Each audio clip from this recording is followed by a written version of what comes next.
మన వద్ద ఏదైనా ఒక అమానత్ ఉన్నప్పుడు మనం ఎలా దాన్ని భద్రపరచాలి, ఏ విధంగా మనం బాధ్యత వహించాలి. ఆ అమానత్ ముస్లింలదా ముస్లిమేతర్లదా అని చూడకూడదు. ఆ అమానత్, ఆ అప్పగింతను మనం ఎంతవరకు భద్రపరచాము, ఎంత విశ్వసనీయతను చూపించామనేదే మనకు ముఖ్యం మిత్రులారా. ఇదే విషయాన్ని జంగే ఖైబర్లో మీరు చూడవచ్చు. 7వ హిజ్రీలో జంగే ఖైబర్ జరిగింది. జంగే ఖైబర్లో ఏం జరుగుతుందంటే, ప్రవక్త ముహమ్మద్ సల్లల్లాహు అలైహి వసల్లం వారు తన సైన్యంతో పాటు జంగే ఖైబర్ ప్రాంతానికి వెళ్ళిపోయారు. అవిశ్వాసులకు ముహమ్మద్ సల్లల్లాహు అలైహి వసల్లం వారి యొక్క సైన్యం వస్తుందని తెలియక వారు ఆ సైన్యాన్ని చూసి ప్రాణభయంతో కోటల్లో దాక్కున్నారు. అలా రాత్రి గడిచిపోయింది. తెల్లవారుజామున ఆ అవిశ్వాసుల బానిస అబ్దే అస్వద్, అతని పేరు అబ్దే అస్వద్, బయటికి వచ్చాడు. బయటికి వచ్చి చూస్తే ముహమ్మద్ సల్లల్లాహు అలైహి వసల్లం సైన్యం కనిపిస్తుంది.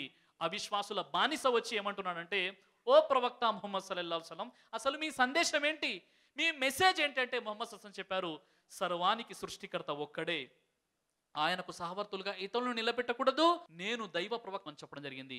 అప్పుడు అబ్దే అస్వద్ ఏం చెప్పారంటే, అలా అయితే మీరు మంచి సందేశాన్ని ఇచ్చారు, నేను ఇప్పుడే విశ్వసిస్తాను అని అష్హదు అల్లా ఇలాహ ఇల్లల్లా వ అష్హదు అన్న ముహమ్మదున్ అబ్దు రసూల్ అని వెంటనే కలిమా చదవడం జరిగింది. కానీ అవిశ్వాసుల బానిస అబ్దే అస్వద్ కోట నుండి బయటికి వచ్చాడు, ఇస్లాం ధర్మం స్వీకరించాడు. కొన్ని క్షణాల ముందు అతడు అవిశ్వాసి, ఇప్పుడేమో ముస్లింగా మారిపోయాడు. అతని వద్ద కొంత సొమ్ము ఉంది, కొంత అమానత్ మేకల మంద అతని వద్ద ఉంది. ముహమ్మద్ సల్లల్లాహు అలైహి వసల్లం చెప్తున్నారు, ఇది మీకు సంబంధించింది, మీ అవిశ్వాసులకు సంబంధించింది, ఇది మన సొమ్ము కాదు. మీరు ఎప్పుడైతే కలిమా చదివావో నువ్వు ముస్లింగా దైవ విధేయుడిగా మారిపోయావు.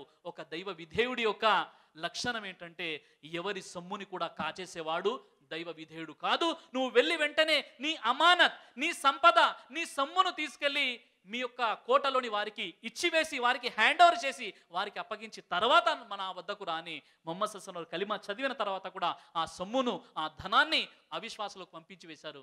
ఇది రసూలుల్లాహి సల్లల్లాహు అలైహి వసల్లం యొక్క సహబాల యొక్క అమానత్ మిత్రులారా.